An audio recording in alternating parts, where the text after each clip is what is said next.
Hi, this is Alex from phpacademy.org with a video tutorial for the new Boston.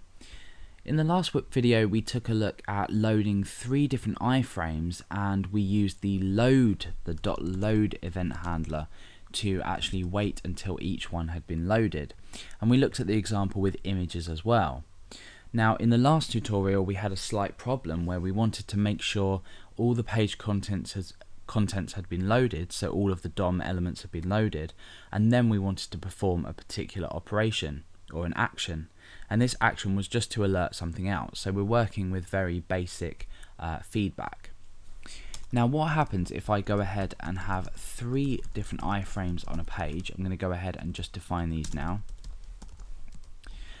Or other elements. I mean, we're talking about a mix of elements. It could be an iframe, a image, even form elements. It depends on how long the page contents is. But we're going to go ahead and have 3 different iframes here. So we go ahead and make 3 of these, and obviously the sources are going to be different. We're going to have ebay.co.uk, and then we're going to go ahead and have phpacademy.org. So we've now got these 3 different iframes on the page. Now what I want to do is show an alert dialog when the contents of these 3 iframes have been loaded. So once each and every one has been loaded, I want to then say page has been loaded or window has been loaded.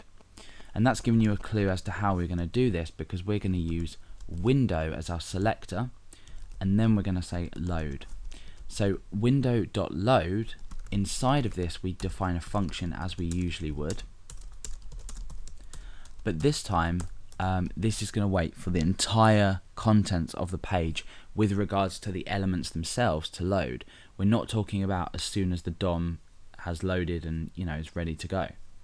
So once each element and its contents, for example, well, let's just take an example. When we load a page, we have the DOM elements that have been initialized.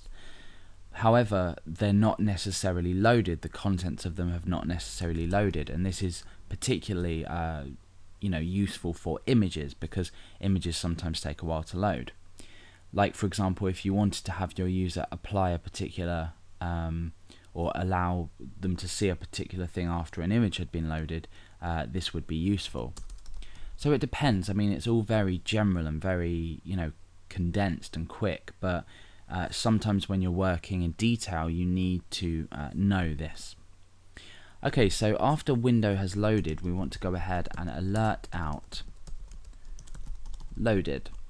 So what this will do is it will check that each contents of these iframes have been loaded, and then it will say the message loaded.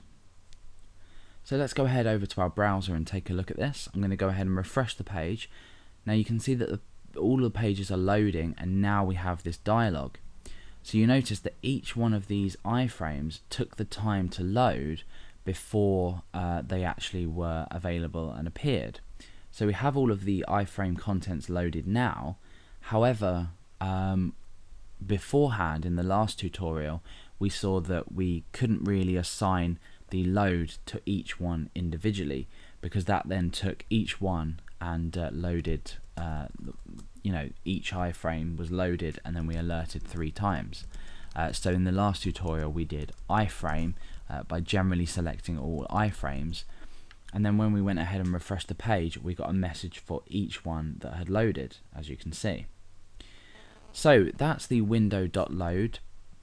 Usually with jQuery you're not going to go ahead, you're not really going to need to use this, and document ready and the function inside of that is enough to actually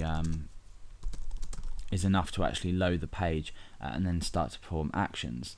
So it depends entirely, but feel free to go ahead to the jQuery documentation or Google search this, and there's lots of different information on each reasoning behind doing each one.